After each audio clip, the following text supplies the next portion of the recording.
अस्सलामु अलैकुम रहमतुल्लाहि वबरकातुहू।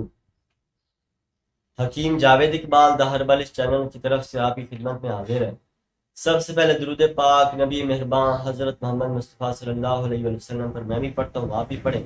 अल्लाहुम्मा सल्ली अला सय्यिदिना व मौलाना मुहम्मद सल्लल्लाहु अलैहि वसल्लम। आज जिस मौजू के ऊपर हमने बात करनी है वो है स्किन एलर्जी या चेहरे की एलर्जी या चेहरे का लाल सुर्ख हो जाना। आज इस टॉपिक के ऊपर हमने गुफ्तगू करनी है। तो इसकी तारीफ में जैसे कि मैंने बताया कि चेहरा सुर्खी माइल हो जाता है, पूरे जिस्म के ऊपर जलन और ऐसे स्किन के ऊपर जो है वो ये एलर्जी की कैफियत पैदा हो जाती है। धब्बड़ टाइप बन जाते हैं या ये छोटे छोटे पहले दाने दाने से बनते हैं, फिर खारिश शुरू हो जाती है और इस तरह ये मोटे मोटे गोल गोल धब्बड़ बन जाते हैं या चेहरा जो है वो सुर्खी माइल सुर्ख हो जाता है बिल्कुल। यानी ये इसकी तारीफ के हवाले से है। तो इसी मौजू के ऊपर आज हमारी ये गुफ्तगू है।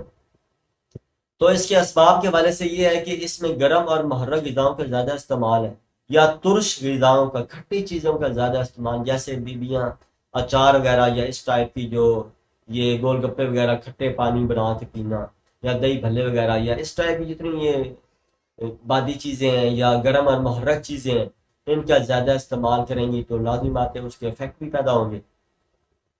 या जैसे आजकल ये खवातीन बिरयानी और इस टाइम की बड़े तेज मसाला जार डाल के ये तैयार करती हैं या ये कौरमा वगैरह ऐसी तैयार करती हैं खवातीन। तो लाजमी बात है इन चीज़ों में होते हैं मसाला जात बहुत ज़्यादा मकदार में। तो जब मसाला जात आपके पेट में जाएंगे तो लाजमी बात है उसके असरात भी शुरू हो जाएंगे। आपके जिल्द के ऊपर जो है वो सुर्ख सुर्ख दाने बनना शुरू हो जाएंगे, धब्बड़ बनना शुरू हो जाएंगे, चेहरा आपका जो है वो सुर्ख होना शुरू हो जाएगा या आपका बीपी जो है वो नॉर्मल से थोड़ा सा अप रहना शुरू हो जाएगा, जिस्म के अंदर कोलेस्ट्रॉल बनना शुरू हो जाएगा या ऐसे और एसिड जो है वो पैदा होना शुरू हो जाएंगे। तो इसमें सबसे बुनियादी बात तो ग़िज़ाओं के हवाले से ही होती है। बाद दफ़ा इसमें ये होता है कि ख़वातीन की ये कोई ना कोई मेडिसिन या ऐसी कोई दवाएं इस्तेमाल कर रही होती हैं जिनके साइड इफ़ेक्ट की वजह से जो है वो भी ऐसा मामला दरपेश हो सकता है।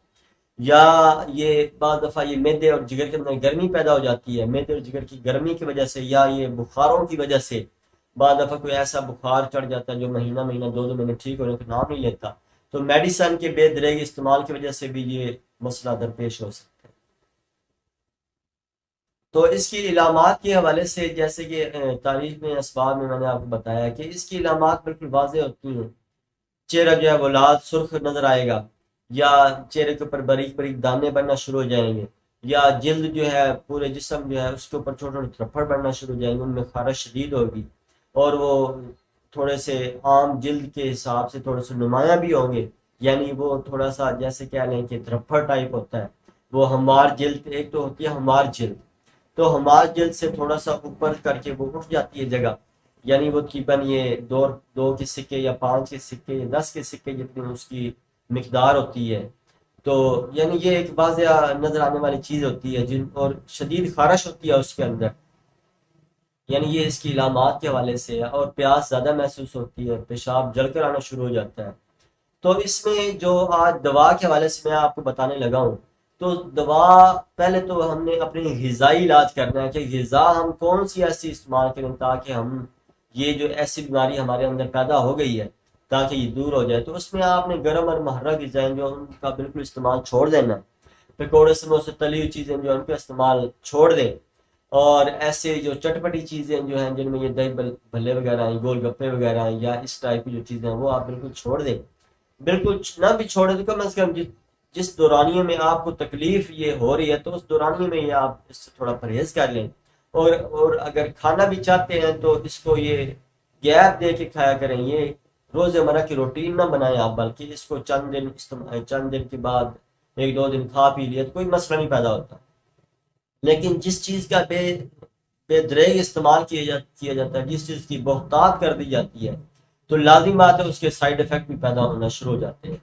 तो जैसा कि मैंने आपको बताया कि इसमें आपने सबसे पहली बात जो है वो अपनी ग़िज़ा का ख्याल करना है।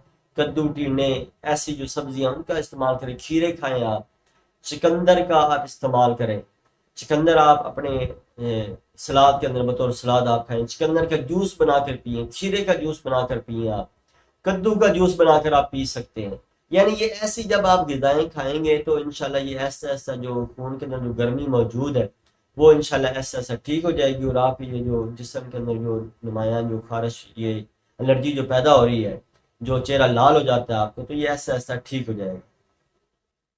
तो इसके अंदर जो इलाज के हवाले से वो भी बिल्कुल सादा सी मैं आज आपको चीज़ बताने लगा हूँ कि आपने करना क्या है कि पुदीना, ताज़ा पुदीना आपने लेना है, उसकी 5 टहनियाँ लेनी है, उनको अच्छी तरह दोरी के अंदर रगड़ने के बाद आपने 1 चम्मच शक्कर की मिलानी है, और उनको फिर अच्छी तरह रगड़ के आपने 1 प्याली पानी की डाल के उसको छान के पुन कर आपने जो है वो दिन में 2 से 3 मरतबा आप पी सकते हैं। सुबह खाली पेट पिए, दोपहर को तकरीबन 12-1 बजे पी लें, शाम को 5-6 बजे पी लें, यानी ये 3 टाइम आप ये इसको पी सकते हैं। 3-4 दिन, 1 हफ्ता आप इसको लगातार इस्तेमाल करेंगे तो इंशाल्लाह आप देखेंगे कि आपके जिस्म के अंदर नुमाया नुमाया वाज़ेह फ़र्क आपको महसूस होना शुरू हो जाएगा, और ऐसा ऐसा आपकी जो जिल्द सुर्ख हो रही है, जो चेहरा सुर्ख हो रहा है आपका, वो ऐसा ऐसा इंशाल्लाह ठीक हो जाएगा। मेरा और आपका अल्लाह ताला हामी और नासिर हो। अस्सलामु अलैकुम व रहमतुल्लाहि व बरकातहू।